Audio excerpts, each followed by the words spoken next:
How not to be hungry?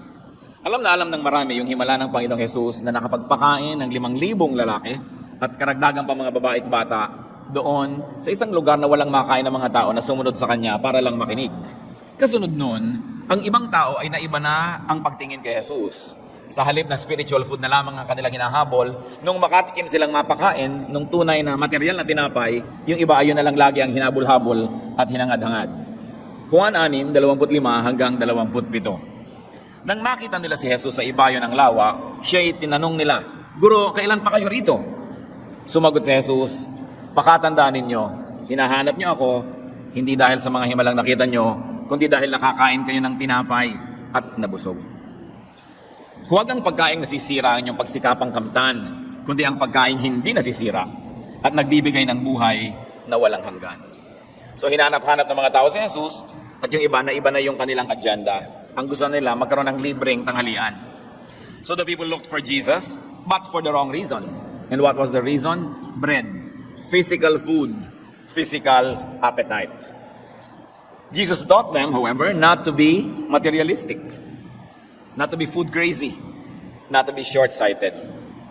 Sabi, huwag ganyan. Huwag lang tinapay na yan ang hanapin ninyo, huwag lang yan ang ibigin nyo sa buhay. But the Lord taught them to be spiritual and to be eternity conscious. Yung mag-isip kayo ng pang mahaba, pang matagal, hindi lang yung panggutom nyo ngayon, hindi lang pamatid gutom, kundi pang habang panahon ang inyong pag-iisipin. Juan 6:28 hanggang 29. Kaya't siya'y tinanong nila, "Ano po ang dapat namin gawin upang aming matupad ang ipinagagawa ng Diyos?" "Ito ang pinagagawa sa inyo ng Diyos. Sumampalataya kayo sa sinugo niya." Tugon ni Jesus. So the people were asking for direction, what they should do in order to accomplish God's will in their lives. At sinabi naman ni Jesus, etong gawin ninyo, believe in the one that God sent. And in effect, Jesus was saying, believe in me. Believe in my person. Actually, believe in my message. Remember that the Lord was a messenger from the Father. Juan 6:30 hanggang 31. Ano pong himala ang maipapakita ninyo upang sumampalataya kami sa inyo? Ano po ang inyong gagawin? Ang aming mga ninuno ay kumain ng mana sa ilang ayon sa nasusulat. Sila ay binigyan ni Moises ng tinapay na galing sa langit, sabi nila. Interestingly, the people brought the issue back to bread. Nagsisimula na sanang pumasok ang Panginoong Hesus sa topic na mayaman, mataas, kakaiba, yung kahulugan ng magkaroon ng tunay na buhay, yung maniwala sa Kanya bilang sugo ng Ama sa Langit. Biglang bumalik ang mga tao sa, paano kayo magpapatunay? Patunayan nyo muna bago kami makinig sa inyo. Ang totoo nga niyan, si Moises nagpakain ng tinapay. So tinapay na naman ang gusto lang balikan ng topic. Juan 6:32 hanggang 33. Sumagot si Jesus, pakatandaan ninyo, hindi si Moises ang nagbigay sa inyo ng tinapay na galing sa langit. Ang aking Ama ang nagbibigay sa inyo ng tinapay na galing sa langit. Dahil ang tinapay na galing sa Diyos ay bumaba mula sa langit at nagbibigay buhay sa sangkatauhan. Admittedly, this topic is not easy to discuss. Hindi madaling maintindihan itong binabasa natin ngayon. Yun ang mga kaharap ng Panginoon nung actual na pangyayari. Hindi nila naintindihan yung pinag-uusapan eh. Kaya kailangan ng pananalig, ng panalangin, at kailangan ng pagtutuon ng isip sa topic na ito. So Jesus corrected and fine-tuned the people's understanding of the manna. You remember the manna? Na mga tao ng Israel ay nasa ilang, nasa disyerto at wala silang makain at araw-araw nagpapaulan ng Diyos ng mga parang malabulak na nalalaglag mula sa langit. Kinokolekta nila ito, kinakain yun yung mana, tinapay na nagmumula doon sa taas. At sabi nila, si Moses nga, pinapakain kami ng tinapay na galing sa langit. Sabi ni Lord, hindi yon ang tinapay na galing sa langit, galing lang yun sa may taas-taas ng konti. Hindi yon ang tunay na tinapay na galing sa langit. Una, hindi naman talaga sa langit yon nagmula at hindi yon ang tinapay na nagmumula sa langit. Moses' bread was just bread. But the Father in heaven, His bread was the true bread from heaven. The Father's bread is that which comes down from heaven, not just from the sky, but from heaven. Therefore, there is a meaning involved here, that the bread coming from heaven is that which is from spirit to flesh, from heaven to earth, from intangible to tangible, from invisible to visible, from complex to simple. Sabi niya, alam niyo yung tinapay na binabanggit niyo, na pinapadala ni Moses, tinapay lang na yun eh. Hindi yun ang pinag-uusapan ngayon. Ang tunay na tinapay na galing sa langit, yung dating espiritu naging laman. Dating tagalangit, naging tagalupa. Dating nandun sa heavenly dimension, naging earthly ang dimension. To the point na intangible siya dati, hindi mo mahihipo. Ngayon, mahihipo mo na. Dating hindi nakikita, ngayon nakikita. Dati napakasalimuot para maunawa. Pero ngayon, pinakasimple-simple para maunawa ng tao. Of course, Jesus was referring to himself and to his message. That which comes from the will of God in heaven, being made flesh, so that flesh could see, touch, hear, and understand the message. May transformation na nangyari. Sabi yung kay Moses sa tinapay from there, tinapay from here, kinain nyo, tinapay pa rin. Hindi yon. Pero yung dating hindi tao, naging tao. Yung dating hindi nadirinig, ngayon nadirinig. Sabi, yan ang tunay na tinapay. Siyempre, masalimuot na usapan. Juan 6, 33 hanggang 35. Sumagot sila, Ginoo, bigyan po ninyo kaming lagi ng tinapay na ito. Parang yung babae na umiigib sa balon, nung sinabi ng Panginoon, alam mo, mabibigyan kita ng tubig na hindi ka na mauuhaw pa. Bigyan niyo po ako niyan. Sabi niya, ako yun eh. Ano yun? Paano ka naging tubig? Yun ang naging reaksyon ng babae. So, sinabi ni Jesus, verse 35, Ako ang tinapay na nagbibigay buhay. Ang lumalapit sa akin ay hindi na magugutom kailanman, at ang sumasampalataya sa akin ay hindi na mauuhaw kailanman. Ito pala yung how not to be hungry. Maintindihan mo kung sino si Jesus, and that you are able to apportion to yourself for your benefit the meaning of what and who Jesus was and is. So the people wanted Jesus as bread, and Jesus said, He was that bread. Sa bagay, kung unawaan naman natin yung mga taong kausap niya, kayo man yun. May sinasabi si Jesus na tinapay na hindi ka na magugutom kahit kailan. So, bigyan niyo naman po ako nito. Sabi niya, ako yun. Paano nangyari yun? Because the Father's bread is Jesus. The Father's bread is the teaching, the message of Jesus. Pag siyempre, literal ka, ginawa mo si Jesus na tinapay, mahirap kang tanggapin, mahirap paniwalaan. Pero, what is Jesus but His message? So, the bread is Jesus, or the bread is the message of Jesus. The essence, the spirit that Jesus brings. The Father's bread is what Jesus said, what He stood for, what He symbolized. Yun ang bread ng Ama na galing sa langit. So dapat lalampasan mo yung kuko ni Jesus, yung buhok niya, lalampasan mo yung damit niya, at iisipin mo, ano bang kahulugan na narito siya? Ano ba ang kahulugan ng pinagsasasabi niya? At anong kahulugan ng kagustuhan ng Ama na ito ngayon na si Jesus ay nandito, katawang tao, kinakausap kami? Pag naintindihan nyo ng tao, magkakaroon sila ng paglampas sa kanilang mga kakulangan. There will be transcendence of the material to the spiritual. And this is going beyond the material bread and food to the spiritual bread and food. That the Father's bread means being not of this world, but of the other. Admittedly, hindi talaga madaling pag-usapan. Na para maunawaan mo ito, dapat yung utak mo, pinapakawala sa mga dati mong mga meanings, sa mga dati mong pakahulugan. Lalabas ka sa kahon ng iyong utak sapagkat hindi yung nandun lang sa loob ng pinag-uusapan. Something more, something beyond what was ordinary. The Lord Jesus was talking about something that was never experienced by people before. The truth of God, the Spirit of God, the essence of God being revealed in the human form. Walang nauna, walang pagbabatayan, kaya mahirap unawain. Tapos sabi pa ni Lord sa John 18:36, ang kaharian ko'y hindi sa daigdig na ito. Isa na naman pagkakamali ng mga tao sapagkat siya'y popular, maraming sumusunod at naniniwala, nakakapaghimala, gusto na siyang gawing hari ng mga Israelita. Gusto na siyang koronahan at ilaban sa Roma. Ganoon naman pag medyo popular ka, gusto ka ng mga tao na maging political person dahil matutupad mo para sa kanila ang kanilang mga minimiti. And the Lord withdrew from all that dahil sabi niya, my kingdom is not of this world. Nagkakamali ka, hindi niyo naiintindihan ang ginagawa ko. Hindi ito para dito, ito'y para sa kabila. Kaya ang kaharian ng Diyos ay isang anyo na hindi pa kailanman naunawaan ng mga tao. The kingdom is not of this form, and the kingdom is not in this form. Juan 6:4 Sapagkat ito ang kalooban ng aking Ama. Ang lahat ng kumikilala at sumasampalataya sa anak ay magkakaroon ng buhay na walang hanggan. At siya'y muli kong bubuhayin sa huling araw. Said simply, belief in Jesus, God's Son, means salvation. Pero pagka natili po ang tao sa ganong simpleng pakahulugan, hindi niya talaga maintindihan yon. Kasi pag sabing, believe in the Lord Jesus and you will be saved. Tapos mo, ikaw, you believe in Jesus, yes, save ka na. Ganun lang ba yun? It's not only a matter of believing that Jesus is the Son of God, but believing in the message brought by Jesus.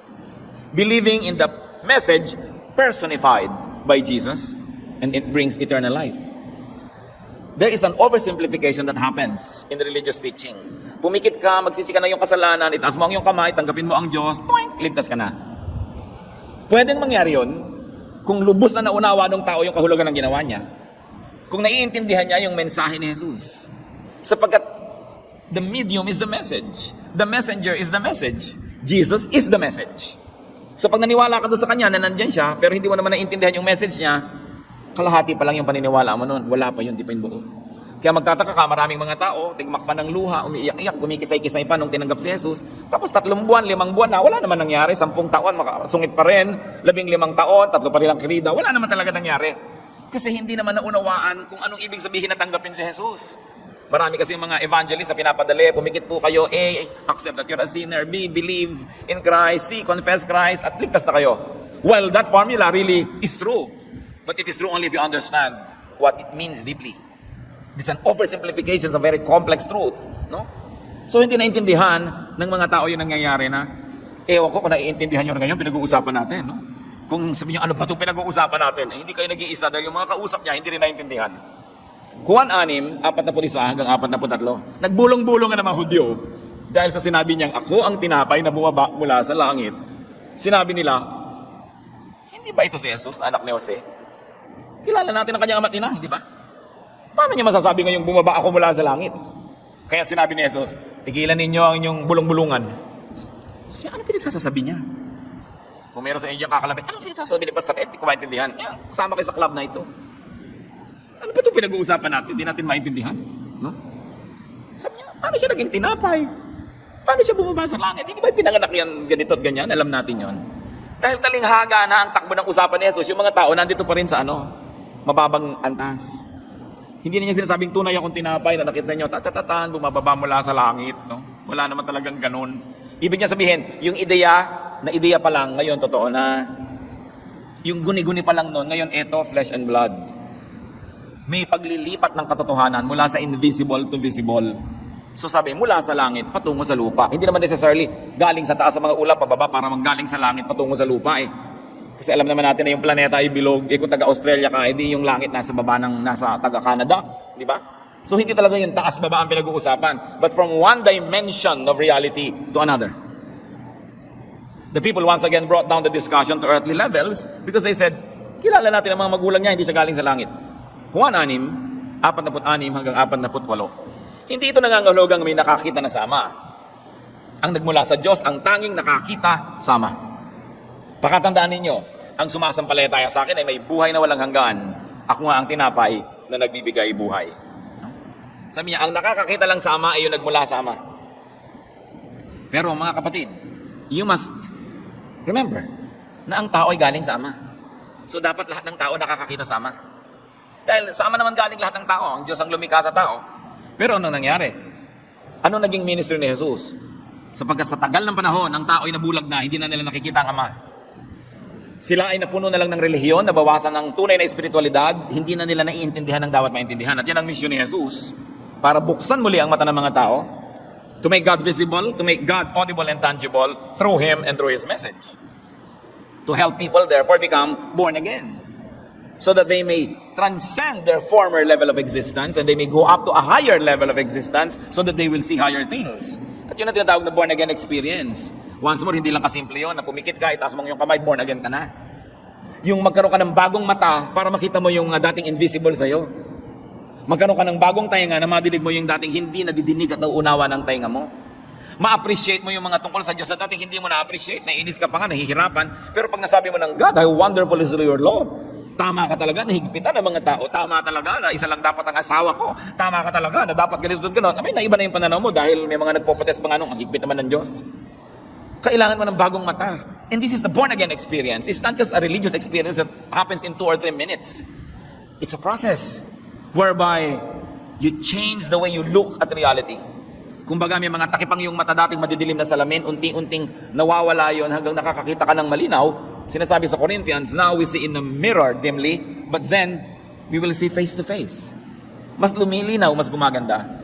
Kaya ayoko yung mga tao masyadong kampante na pag kami namatay, save na ba yan? Oo, born again na yun, April 12, 1985. Yung Save ka na ba? Ako save na. Ikaw save ka. Paano mo nalaman yun? Paano mo natiyak? Dahil pinapaniwala ka lang ng religion na nung ginawa mo yung isang ritual, the born again ka na. Pero ang tanong ito, talaga ba?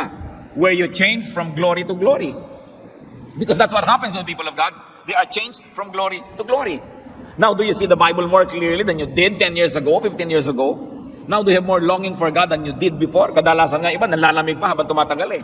Hindi umaasenso, patras. So I don't want you to be lulled by a false hope, although I want everyone to hope in God, pero dapat premised on a very solid understanding of what the person of Jesus means to everybody. Na hindi lang yung ginawa niya, kundi yung ideya ng pagiging Jesus niya, yung ideya na itinuturo niya sa mga tao. At hindi yun madaling tanggapin. Noong ang Panginoong Jesus ay nagsakatawang tao, libu-libong taon na ang relihiyon sa Israel. Established ng masyado ang temple. Nalagay na sa kwadro, carved in stone ang lahat ng kanilang mga religious traditions na ang totoo ay lumayo na sa Diyos. Kaya ang naging purpose ng Panginoong Jesus ay ibalik sila sa dati. Sabi ni Jesus, you have heard that it was said, A, but I'm telling you, it's B. So you see, yung naging A na sa tradisyon ng Israel, hindi na yun ang gusto ng Diyos. Ipinababalik niya sa B. Kasi, nalayo na sila. Yung mga tamang-tama na sa kanila noon, tiniligsan ni Jesus, hindi tama yan. Mga pinagtuturo niyo sa mga anak na pwede nilang talikuran ng pagsuporta sa magulang basta nag-donate sila sa temple, hindi yan tama.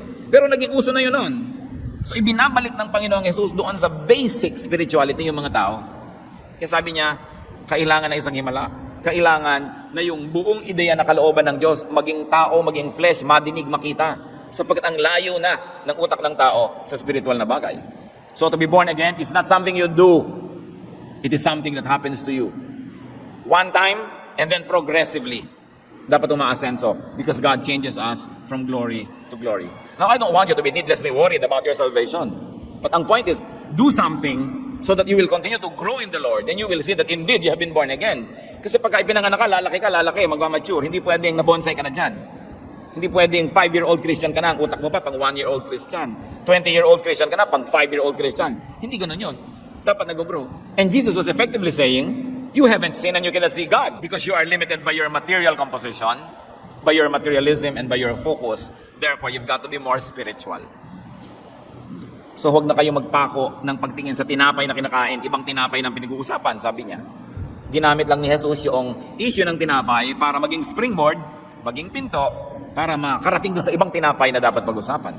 Sabi niya, I have seen God, you see me, therefore you can see God through me. I can make you see God, therefore I can make you eat spiritual food. And once you eat that, I can give you spiritual life. Kaya mahalaga, pagka nagkakaroon tayo ng search for God, yung confession, yung pagkilala ng kasalanan, pagsisisi, pagbabalik loob, because we have to be purified so that we can see what must be seen. You have to enter another dimension. Kumbaga, ibang channel yon. Kailangan makarating ka doon sa channel na yon para mo siya makita. Juan 6, 49 hanggang 51. Kumain ng mana ang inyong mga ninuno nang sila'y nasa ilang, ngunit sila'y namatay. Narito ang tinapay na bumaba mula sa langit upang ang sino mang kumain nito ay hindi na mamatay. Ako nga ang tinapay na nagbibigay buhay na bumaba mula sa langit. Mabubuhay magpakailanman ang sino mang kumain ng tinapay na ito. At ang tinapay ay ang aking katawan na ibibigay ko upang mabuhay ang sangkatauhan. Sabi niya, hindi ba yung mga ninuno nyo noon, yung pinagmamalaki nyo na kumain ng bread ni Moses, nangamatay din naman silang lahat, di ba? So ibig sabihin, yung kinain nilang tinapay, hindi yun yung pinag-uusapan. Material bread yon. But that which eats the bread from heaven will never die. And I am that bread. Ako yun, katawan ko. No? Sabi niya, if you ate the living bread, if you ate me, if you ate my flesh, you will live forever and you have eternal life. Tandaan niyo mga kapatid, dalawang diskurso ang nangyayari, yung metaphor, yung talinghaga ni Jesus, at yung pagpipilit ng mga tao na ang pinag-uusapan ay material bread. Ha? Kaya hindi magtugma. Juan 6:52, dahil dito ay nagkaroon ng mainitang pagtatalo-talo ang mga Hudyo. Paano maibibigay sa atin ng taong ito ang kanyang laman upang makain natin? Yun ay pinagpipilitan nila. Sabi, ayan, hindi lang pala siya tinapay. Siya ang kakainin natin. Ano tayo? Cannibal. So nagkagulo. The people insisted on the material and the physical level of discussion. At Juan 6 na po, narinig ito ng kanyang mga alagad at marami sa kanilang nagsabi, mabigat na pananalita ito. Sino ang makakaunawa nito? At Juan 6:46, mula no ay marami sa kanyang mga alagad ang tumalikod at hindi na sumama sa kanya. Sayang, nandun na sila, kumalas pa. Kasali na sila, tumalikod pa dahil hindi nila maintindihan. Pag may hindi naiintindihan ng matalino, nagsisikap siyang hukayin o abutin ito. Pag may hindi naiintindihan ng mangmang, tumatalikod na lang siya, papadaliin na lang niya ang kanyang buhay, doon na lang siya pupunta at dati na niyang naiintindihan pa. Kaya mayroong lumalago at mayroong hindi.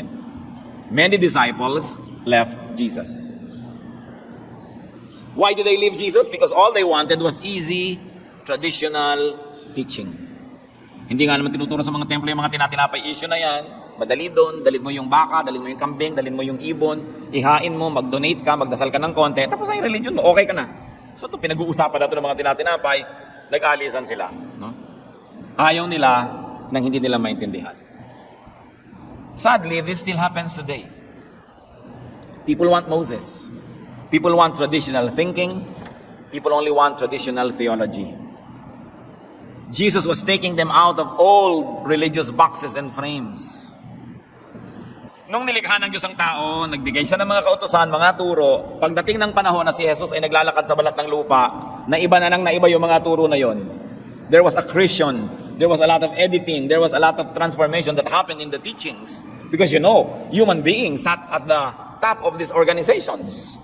Meron silang mga leader, meron silang mga priest, meron silang mga scribes, na ang dami-dami na nila ipinagdadagdag, pinag-ayos-ayos to preserve their own class. Siyempre, yung mga kalalakihan na nangunguna, lalo nilang sinolidify yung leadership position ng mga men. Kaya ang ginawa nila, sobrang lang ipinakadiin-diin ang halaga ng lalaki. Tulad, pag nagbibilang ng tao, may census, hindi binibilang na yung babae. Samantalang kung babalik kami paglikha, man and woman, male and female, God created them. No? The man and the woman together constituted the image of God. Pero sa pagtagal, sa culture ng Israel, nabaliwala yung babae. So binigyan muli ni Jesus ng halaga. Kaya nung si Maria ay nakaupo sa kanyang paanan, si Maria hindi yung ina niya, yung kapatid ni Martha, at si Martha ay nasa kusina at pinipilit niyang bumalik si Maria doon sa kusina where the woman belonged according to their culture. Sabi ni Jesus, hindi siya alis dito. Napili niya dito na mag-aral. She chose the better portion, it will not be taken from her. So ibinabalik ni Jesus yung halaga ng babae na sa pagtagal ng relihiyon ng Israel, baliwala si babae. So hindi lahat ng makikita mong itinuturo ng relihiyon nila, yun ang original na nanggaling sa Diyos. Sobrang nataas yung lalaki, nawala ng halaga ang mga bata. Pag bata ka pa, wala kang kwenta. Kaya nung si Jesus ay dinadalhan ng mga bata, tinaboy ng mga disciples, nagalit sila, alisin ang mga bata ito, alisin. Kasi sa panahon nila na yun, walang kwenta ang bata. Pero anong ginawa ni Jesus? Huwag niyo silang pigilin. Kinuha pa yung mga bata, kinalong, binless. So binapalitan niya yung tradisyon na yun.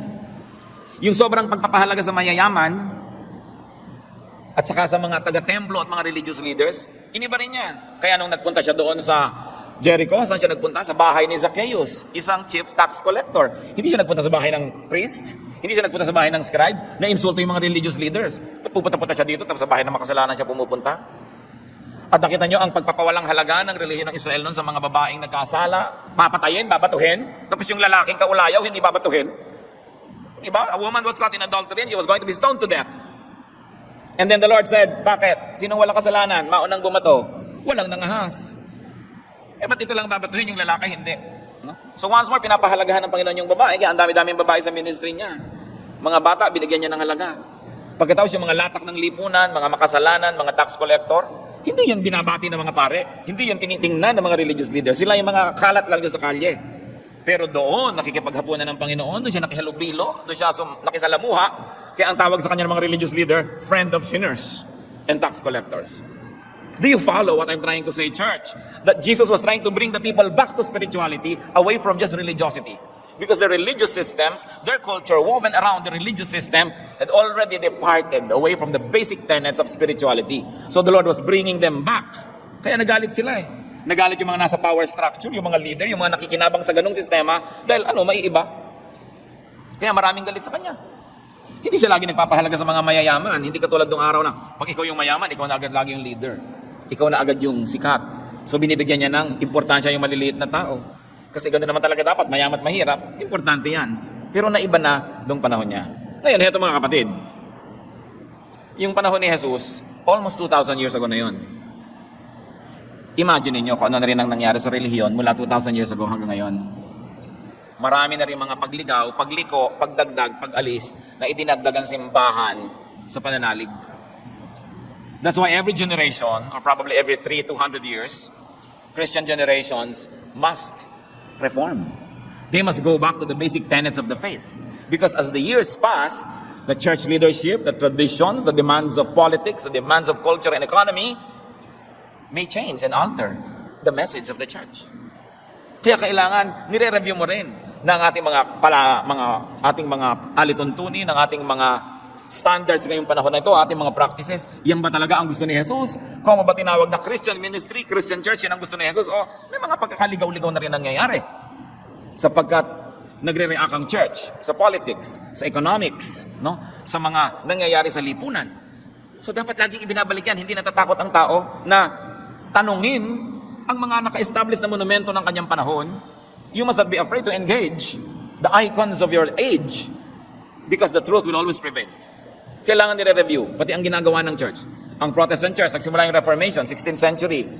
Ilang taon na yon? 500 taon na lumipas. Kailangan na rin ng Protestant Church ang Reformation na naman. Kasi nakagawa na naman siya ng mga tradisyon niya na malayo na sa ideya ng Reformation noon. May sarili na rin mga Diyos-Diyosan na mga tradisyon. Hindi dapat natatakot ang tao na tanungin yung nakikita niya. Hindi natatakot ang Diyos na siya'y tanungin. Kaya yung mga tao nag-alisan sila kay Jesus, iniwan nila. Kasi hindi yon ang nakasanayan nilang katuruan. Juan 6:47. Tinanong ni Jesus ang 12. John 6:67. Kayo naman, gusto rin ba ninyong umalis? So hindi pala sila 12 lang noon. Dami nila. Ang natira lang 12. Dahil sa issue ng tinapay. Jesus was deserted, rejected, dejected. So actually, Jesus had known intense feelings of rejection, of loneliness, of aloneness. Ang dami-daming disciples, iniwan siya. And because he was rejected, he can minister to the rejected, to the lonely, to the alone. Kung nakakaramdam kayo, minsan nag-iisa kayo, kawawa kayo, nire-reject, nauna na si Lord dun eh. He can help because he knows that. At yung sinabi niya, kayo, iiwan niyo rin ba ako? The human in him was seeking understanding. He was seeking people who understood him. Because one of life's greatest pleasures is to be understood. One of life's greatest pleasures is to be with people who agree with you. People seek such comforts. And Jesus was asking his disciples, pati ba kayo, iiwanan niyo ba ako? Ano pong isang very personal application yan sa panahon ngayon? Value people who understand you. Paghalagahan po natin ang mga taong nakakaunawa sa atin. Pahalagahan nyo ang mga taong sumasang-ayon sa inyo. Kasi kahit anong gawin ninyo, kahit anong posisyon nyo sa buhay, may sasang-ayon at may sasalungat. Ba't may pagpipilitan nyo na tanggapin kayo ng sumasalungat sa inyo? E di hayaan nyo yung sumasang-ayon sa inyo, doon nyo buuin yung mundo nyo. Kasi hindi mo naman talaga mapiplease lahat ng tao. Amos 3:3, maaari bang magsama sa paglalakbay ang dalawang taong hindi nagkakasundo? Kaya mga kapatid, pag ako magka-counsel lang ikakasal, meron lang siguro kung konting tanong, pero ito, isa sa mga pinaka-importanting tanong. Nagkakasundo ba kayo? Diba? Pag mamimili kayo ng papanooring sine, nagkakasundo ba kayo? Pag pipili kayo ng kakainin sa restaurant, nagkakasundo ba kayo? Pag pinag-uusapan kung paano kayo makikitungo sa mga bibyananin mo o sa mga magulang mo na bibyananin niya, nagkakasundo ba kayo? Kung nagsusuporta ka ng mga kapatid, sasama ba siya makisuporta o pipigilin ka na niya? Nagkakasundo ba kayo? Sa lamig ba ng aircon, magkakasundo kayo sa kwarto kung may aircon kayo? Pagka ba may pipiliin kayong sasakyan, saan nyo gusto sumakay? Sa harap, sa likod, nagkakasundo ba kayo? Yun lang manonood kayo kuminsan sa sine, meron gusto harap na harap siya para halos matalsikan na siya ng tubig doon sa sine. Meron man gusto ang layo-layo dahil hihilo siya sa malapit, nagkakasundo ba kayo? Dapat nyo i-consider ha. Kasi mahirap mabuhay na yung kasama mo, hindi mo kasundo. Sa alat na lamang at asim ng sinigang, hindi kayo magkasundo. Ititing ang kurtina nyo ba, pula o asul, hindi kayo magkasundo. Ang bata ba, papalakihin mo ang English speaking o Chinese speaking, hindi kayo magkasundo. Bakit ka sasama sa tao na laging merong hidwaan at laging may tunggali? Hindi masarap ang ganung buhay. Ngayon, kung nakapag-asawa na kayo, hindi kayo magkasundo, pasensya kayo. Diba? Asawa nyo na eh. Gumawa kayo ng paraan para magkasundo. Meron naman kasi hindi na sila magkasundo 20 years ago. Pag nakita kayo sa reunion, hindi pa rin sila magkasundo. Hindi sila nag-grow. Wala silang nagawa para magkasundo man lang o to meet halfway. Yung pinagtatalunan nila, pinagtatalunan pa rin ngayon. Boring life. So gumagawa tayo ng paraan. And remember, also an aside, we can minister to people through our understanding. Yung nauunawaan mo lang siya. Kuminsan, counseling, talaga namang imposible yung kaso niya, hindi mo makampihan, hindi mo ma-encourage gawin yung gusto niya, pero inawaan mo lang siya. I understand, naintindihan kita. At yun lang malaking comfort. Alam nyo ba na isa sa mga gifts that we can give to people is a gift of understanding? Lalo kayo magulang, ang laki na talaga ngayon ng gap ng generation, sobrang laki na. Sa sandaling panahon ang lumipas. Pero wala sigurong generation sa buhay ng tao sa buong planeta na ganito kalaki ang generation gap. Dahil sa technology. So dapat ang magulang inuunawa ang anak at ang anak inuunawa ang magulang. Kasi talagang may nangyayaring pagbabago sa mundo dahil sa technology. So dapat the generation should reach out to one another so that there could be more harmony. Meanwhile, balik sa kwento, Juan 6:68 hanggang 69. Sumagot si Simon Pedro. Remember, tinanong, kayo rin ba alis? Panginoon, kanino pa po kami pupunta? Nasa inyo ang mga salitang nagbibigay ng buhay na walang hanggan. Naniniwala kami at ngayon natitiyak namin na kayo ang banal na mula sa Diyos. So nung tinanong si Pedro, kayo rin ba aalis dahil hindi nyo maintindihan tinapay issue na to? Diba? Sabi niya, kanino naman po kami pupunta? Naniniwala kaming kayo ang sugo ng Diyos. Kayo yung mensahe na yon, kayo yung katotohanan na yon. So Peter crystallized all wisdom by asking, to whom shall we go? Of course, the obvious answer was to whom else? To no one else. He was saying, we believe and we know that you are the Holy One of God. And not only that, it means that you are the messenger of God. You are the materialization of God's Spirit. You are the embodiment of God's spiritual message. You are the physical representation of everything God is. Pag sinabi niya, kanino kami pupunta, naniniwala kayo ang banal na padala. Sinasabi niya rin yung umaalingaw-ngaw sa Kolosas 2:9, sapagkat likas kay Kristo ang buong pagka-Diyos, kahit na siya'y nagkatawang tao. So yung mensahe niya, yun ang ibig sabihin ng Diyos. Kaya importante. Kaya po yung mga traditions ng pag-interpret, no? Literary traditions, hermeneutical traditions, dapat nire-review mo rin yan Hindi naman kung mo lumaki ka dito sa sektang ito, sa grupong yon, doon sa ganung kongregasyon, lululunin mo ng buong buo yung pagtingin nila sa pag-interpret ng salita ng Diyos. Kasi pag nagkamali ka ng interpretation, lugi ka So dapat nire-review mo talaga yan. Pinako-compare mo, alin ba talaga ito? Napakahalaga. Sapagkat ang salita ng Diyos ang nagbibigay buhay. Paano kung yung nakukuha mo salita ng Diyos distorted? Paano buhay ang mangyayari sa'yo? Kaya naman yung iba nakakakain na ang dami-daming salita ng Diyos, wala pa rin kabuhay-buhay, so nag-aaral sa balutan, naghahanap kung saan sila mapapakain. At ikaw ang nakakaalam kung napapakain ka, ha? Ikaw ang nakakaalam dapat kung nabubusog ka at may nangyayari sa kaluluwa mo. Ikaw lang makakaalam na walang iba. So you will know that God is becoming relevant in your life. And this is a technique. May technique kasi pag binabasa mo, ini-interpret mo, may technique. At pag yung technique mo is not bringing the results, you've got to change your technique. Because you're not being fed. Look what happened to Israel. They could not understand that God would become flesh, the center of biblical teaching about Jesus. Because the technique of their scholarship was wrong. They over-relied on their priests, on their scribes that gave them nothing but lifeless traditions.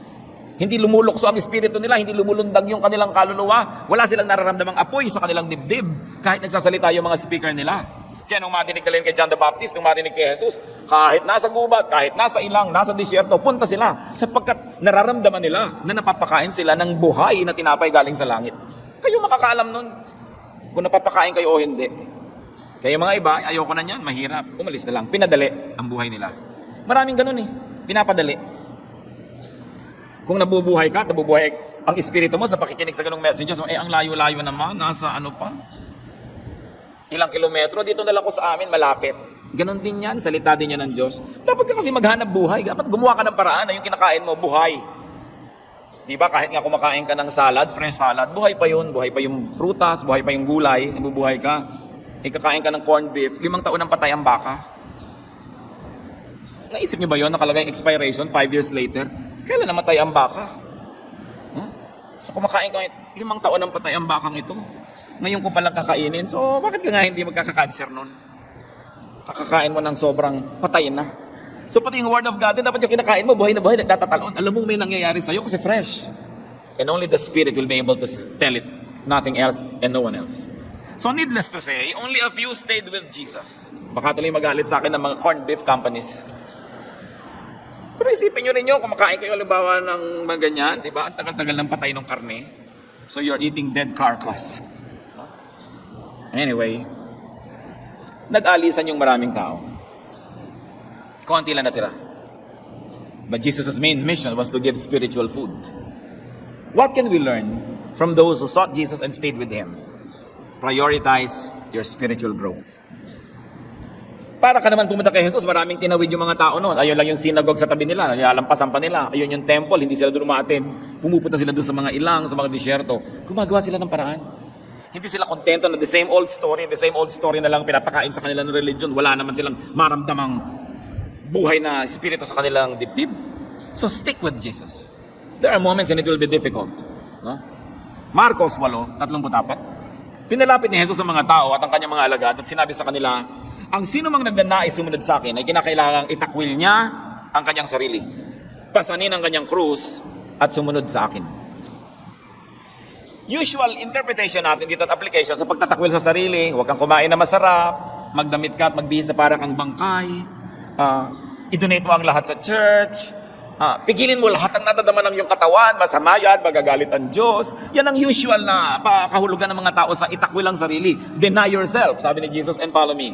But many people neglect to think that denying of oneself is primarily denying your ignorance. Pagtatakwil sa iyong kamangmangan, magsisikap ka na tumalino. Pagtatakwil sa mga dati mo nang alam na hindi pala yun naman ang totoo, so willing kang palitan yon at ibahin ang iyong pananalig. Pagtatakwil sa mga nakagawian mo ng mga practices na hindi naman pala yun ang hinahanap sa iyo ng Diyos. Kung minsan hinahanap lang sa iyo ng simbahan pero hindi na hinahanap sa iyo ng Diyos. Paglabas sa kahon ng pag-iisip mo dati para magkaroon ka ng true born-again experience and a new life, yun ang pagtatakwil sa sarili. To deny yourself of what has been, of what is convenient, what is traditional. Because now you have to walk on uncharted territory, you have to cover new ground because it's a new life. How can you have a new life if it's old ways never anyway? Meron ba naman bagong buhay na lahat ng element, yung dati rin? May mga bago. So merong mga insecurities yung mga tao. So magpapalit pala ako ng system, magpapalit ako ng pamamaraan. Kaya iba, nagbalik ka na lang sa dati. Ayaw namin yan, mahirap.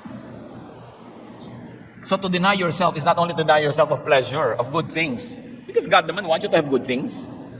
But primarily to deny yourself of preconceived notions of what spirituality should be.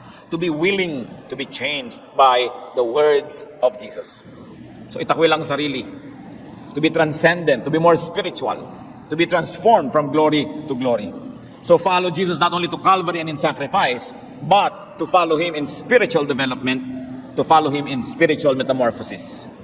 Akala nung iba, pagka ako'y naglalakad sa asin ng paluhod, hinihiwa ko ang aking sarili, hinahampas ko ang aking likod, nagpapapako ako, nagbibigay ko ng aking mga limos at mga abuloy, tinatikis ko ang sarap ng gusto ng aking laman, sumusunod na sila kay Jesus. Kalahati lang yon. But remember what the Bible said about Jesus, that He grew in wisdom and stature, in favor with God and man. So kasunod ka rin sa spiritual development.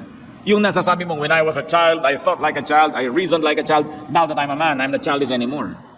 Sinusunod mo rin si Jesus sa paglago ng iyong utak, sa pagkaunawa sa maraming bagay. So hindi lang pagtitiis sa masarap. So put your spiritual hunger and needs above everything else. Then you will never go hungry. Job 23:12, I have treasured the words of His mouth more than my daily bread. How do you grow spiritually? Do not be bothered by the prospects of physical hunger. Do not be bothered by the prospects of food shortage. Kasi material lang yon. Yung mga prospects ng food shortage na yan, physical hunger na yan, material lang. Kailangan nakafocus ka sa spiritual. Nangyayari man yan, nag-up and down ng physical life, konti lang yun dahil nakafocus ka sa mas malayo, sa mas matagal. So do what you can, and then leave the rest up to God when it comes to your physical needs. Don't worry, ngayon marami na namang issue ng mga food crisis. Diba? Anong sabi ng Mateo 6:31 hanggang 34? Huwag kayong mag-alalang baka kayo kapusin ng pagkain, inumin o damit. Hindi ba't ang mga hente lang nababahala tungkol sa mga bagay na yan?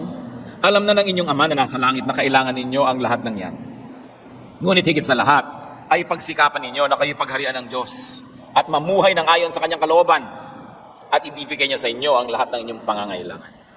Kaya nga huwag niyo ikabalisa ang para sa araw ng bukas. Dahil ang bukas ang bahala sa sarili nito. Sapat na ang inyong mga suliranin sa bawat araw. How can you spiritually grow when you are just too worried about physical food? So there's a certain degree of engagement that we do in the world, but there's also a certain degree of detachment so that we may allocate energy to that which is spiritual. So do not be bothered by the prospects of hunger and by the prospects of food shortage. Maraming beses nang nangyari yan sa mundo, paulit-ulit lang yan. Hindi yan bago. Mateo 6:27, sino sa inyo ang makapagpapahaba ng kanyang buhay ng kahit isang oras sa pamamagitan ng kanyang pagkabalisa? Okay, mabalisa. Wala rin naman mangyayari pagkakabalisan nyo. Unahin nyo ang Diyos, unahin nyo ang mabigyan siya ng kuluburan, at siya ang bahala sa inyo kung siya natutuwa sa inyo. Kung gusto ka bang pagpalain ng Diyos, sino naman makakapigil? At kung ayaw kang pagpalain, sino makakapilit? Kasi may unahin ninyo na pagharian kayo ng Diyos. Pangalawang Korinto 9:8, magagawa ng Diyos, pasaganain kayo sa lahat ng bagay. At higit pa sa inyong pangangailangan upang may magamit kayo sa pagkakawang gawa. So don't worry about that. How not to be hungry? Don't think of just material food. Food for the spirit is what you must prioritize. Although, of course, you must engage the daily needs. Pero hindi naman tayo naghahanap buhay para lang yun ang gawin ang gawin. Hindi ka nabubuhay para maghanap buhay. Naghahanap buhay ka para magkaroon ka ng ikabubuhay, at pag naroon na sa kamay mo ikabubuhay, magkaroon ka ng tunay na buhay. So hanap buhay lang yan, hindi yun ang buhay mo. So how not to be hungry? Choose what hunger to prioritize. Spiritual hunger. Dahil sabi ng Panginoon, ask and it will be given you. Seek and you will find. Knock and the door will be open to you. Many people always love to apply it materially. Ask for bread, ask for bread. Ang talagang sense ng pangako na yon is a spiritual one. Ask for spiritual blessing and it will be given you. Seek spiritual blessing and it will happen to you. Knock at the spiritual door and the door will open to you. In these days of hunger, in these days of insecurity, stick close to Jesus. How do you address your spiritual hunger? How do you attend to your spiritual hunger? Ama namin sa langit, nagpapasalamat kami sa mga katuruan. Nawa, naunawaan namin ang mga bagay na ito. At kung di man lubos, magsimula man lang kami mag-isip-isip ng mga ganitong bagay, ay maganda na magawa sa buhay. Turuan mo kami, Lord, to move from glory to glory. Na hindi lang yung usual things that are easy to understand. Magbigay kami ng panahon na unawain yung mas mahirap maintindihan. At nawa, huwag kaming magpakatamad na lang, natalikuran ng hindi naintindihan agad. Kundi maging hamon dito na magsaliksi kami. Lord, may we not take an easy way out. Teach us, O Lord, that when there's something we do not understand thoroughly, that we engage it spiritually, intellectually, so that we may move from one degree of understanding to another. Hindi lamang ang alam namin at naunawaan ngayon ang gusto mo para sa amin, gusto mo kaming lumago so that we can be more and more like you. And that means a lot of spiritual transformation. Turo mo sa amin, Panginoon, ang kahulugan ng mensaheng ito sa aming pang-araw-araw na buhay. Manalangin tayo ng personal, mga kapatid. Hingin nyo sa Diyos kung ano ngayon ang pakialam natin sa mensaheng ito. Ano ngayon ang kinalaman niya sa ating buhay. At nawa, ipakita ng Panginoon kung anong kahulugan na siya ang tinapay ng buhay. Paano natin siya kakainin na hindi tayo naging cannibal? Paano natin pakikinabangan ang pagiging tinapay ni Jesus? Anong kahulugan na yung katotohanan dating hindi nahihipo ay nahihipo na? Panginoon naming Diyos, papagliwanagin mo ang aming isip, bigyan mo ng kahulugan ang mga mensaheng ito. Magbulay-bulay tayo panandali. Sabi niya, ask and it will be given you. Ask God for wisdom and ask God for application.